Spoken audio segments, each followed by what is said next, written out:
Well, thank you so much for joining us. We are here today to talk about the transformation process that ALICO is taking towards community radio stations, particularly partner stations. So we are here to talk about a lot of that. And the president for ALICO, Mr. Hectoe Mulbah, is here with us. He's going to elaborate on some of these methods, how did they derive at that, and how impactful it is to community radio stations. So, Mr. President, it's good to have you. Thank you for coming. Thank you, Florence. Okay, so we heard today about the method being used, changing from giving funding to partner stations and giving them equipment. How did the institution derive at that? First thing, the brief history is when we took over, say during the campaign of a platform, we observed, prior to us getting the race, we observed that there was too many penetrations, people going and fronting for community radio stations, getting thousands of dollars and giving peanuts to these stations. And we felt that it was just it was bad for the sector, that we are the key players. We have these stations and people will front for us. They get thousands of dollars and give peanuts to radio stations. So we thought to alleviate this, we needed to have a production studio that will be able to produce programs or produce contents and that will be able to access these opportunities. And fortunately, when we got elected, we engaged with the Swedish embassy, presented our thoughts to them, and they welcomed the idea about the establishment of a production studio and the secretariat. So we started, and when we started the content syndication project, it started with providing funding. And we did it for like a year or two. Now we want the program to be impactful, we want it to be sustainable. Some of these stations don't have equipment, and the funding you're giving them, 400 per quarter, will not be sufficient to enable them buy equipment. So we said, look, let's give it to them in bulk in a tune of 4,000 US dollars, but then this time we'll not give the cash, we'll rather do it in equipment so that it helps them, it makes the station sustainable, so that it helps ALICO as an organization. And that's how it started, and this is where we've come today.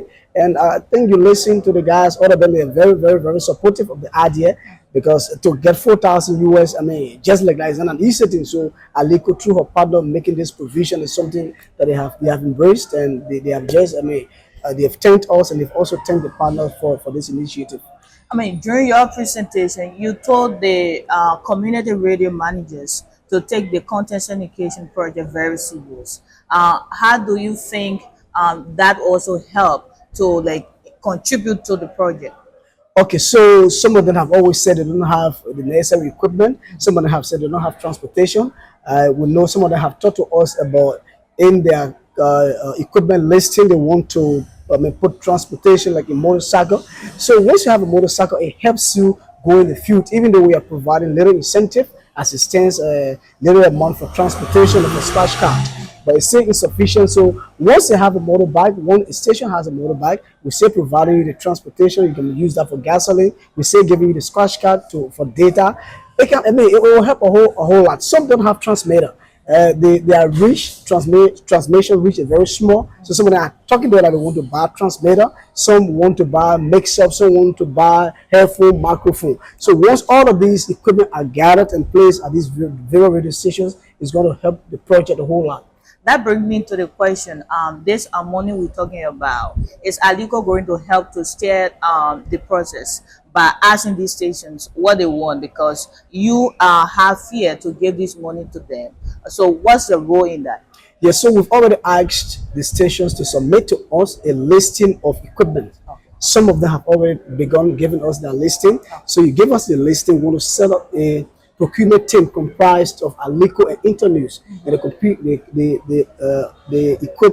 procurement team is going to be comprised of ALICO technical people, a finance person, somebody for Internews, with a procurement person. So probably 4 or 5 persons, the procurement team is going to be made up.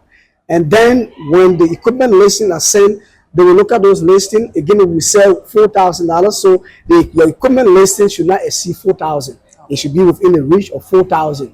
ALICO is going to procure the equipment and then subsequently make the presentation to these stations. We're not going to give any station cash.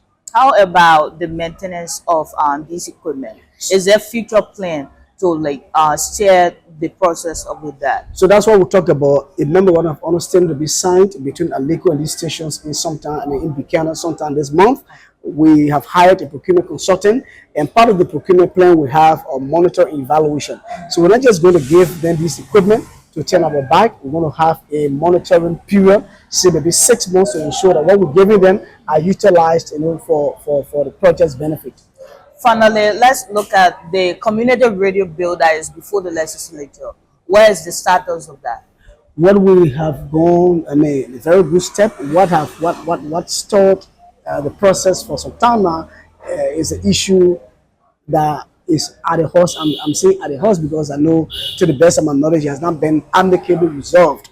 So once that is resolved, we can assure you that it's almost at the verge of being passed from the horse. If the horse are now being disrupted by their own political crisis, but now we would have been talking about engaging the Senate. In fact, we started engaging the Senate because we know that we're just at the Senate's door before this interruption at the legislature, the lower house came about. So once the crisis there, is resolved, our next step is, once it is passed, we want to engage senators, and it will also pass at the lower the Senate, and it's going to be a working tool.